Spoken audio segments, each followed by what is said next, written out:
السلام عليكم الاصدقاء، نتمنى تكونوا بخير ونتمنى ان هذا الفيديو هذا يلقاكم في احسن الاحوال. الاخوان، في هذا الفيديو هذا غادي نعطيو التشكيله المتوقعه اللي غادي تقدر تشارك غدا ان شاء الله ضد منتخب ليبيريا. الاخوان، كما كتعرفوا ان المنتخب المغربي غادي يلعب غدا ان شاء الله ضد منتخب ليبيريا، وحنايا بالدور ديالنا كمشجعين وكمحبين للمنتخب المغربي غادي نحاولوا اننا نجتهدوا ونحاولوا اننا نعطيو التشكيله اللي من المتوقع انها تلعب غدا ضد المنتخب ديال ليبيريا.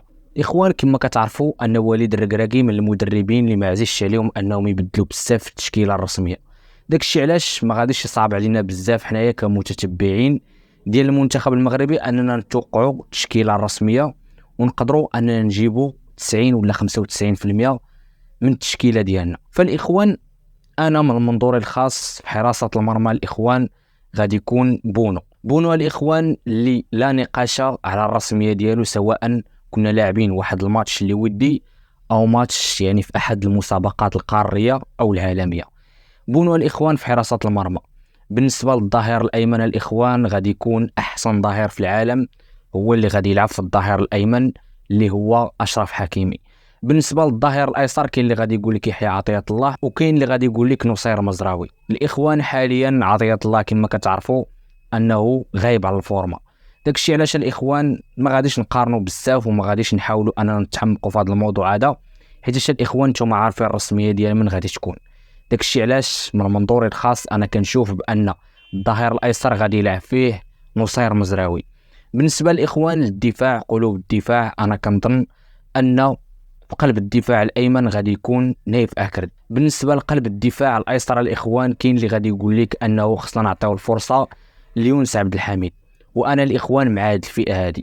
كنظن ان بما ان كابيتانو غاني مسيس حاليا غايب على الفورما الاخوان، كما كتعرفوا الاخوان انه كيعاني حاليا يعني مع النادي ديالو الحالي في قطر. داكشي علاش الاخوان انا كنظن ان وليد الركراكي غادي يعطي فرصه ليونس عبد الحميد.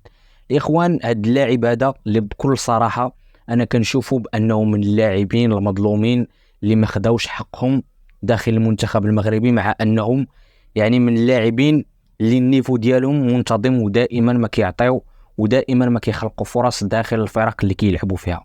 بالنسبه لخط الوسط الاخوان كاين اللي غادي يقول لك امير ريتشاردسون، كاين اللي غادي يقول لك بوشواري، وكاين اللي غادي يقول لك امرابط. الاخوان، يعني نتوما كما كتعرفوا ان وليد الركراكي ما عزيزش عليه انه يبدل بزاف. داكشي علاش انا كنظن ان وسط الميدان غادي يكون فيه امرابط، بالرغم من انه ما التحقش بالمنتخب المغربي حتى البارح. يعني الاخوان ما خدش بزاف ديال الحصص التدريبيه مع المنتخب، الا انني كنظن ان امرابط الاخوان هو اللي غادي يكون رسمي غدا في التشكيله. بالنسبه للاخوان اللاعبين ديال وسط الميدان او اللاعبين ديال البوكس تو بوكس، فانا كنظن الاخوان ان اصحاب الاماكن رجعوا للاماكن ديالهم، وكنظن ان يعني سليم املاح وعز الدين أناحي هما اللي غادي يكونوا وغادي يرجعوا يعني المراكز ديالهم اللي كنا كنشوفوهم فيهم في كأس العالم. بالنسبه للاخوان الجناح الايمن والجناح الايسر، فكنظن ان وليد الركراكي خصو يعطي الفرصه في الجهه اليمنى الجناح الايمن لاسماعيل الصباري. كما كتعرفوا الاخوان ان هذا الجناح هذا الاخوان وهذا اللاعب هو من اللاعبين المتميزين ومن اللاعبين الشباب اللي قدموا واحد المستوى اللي كبير، سواء مع المنتخب الاولمبي او مع الفريق ديالو اندهوفر اللي نتمناو ليه مزيد من التالق ان شاء الله.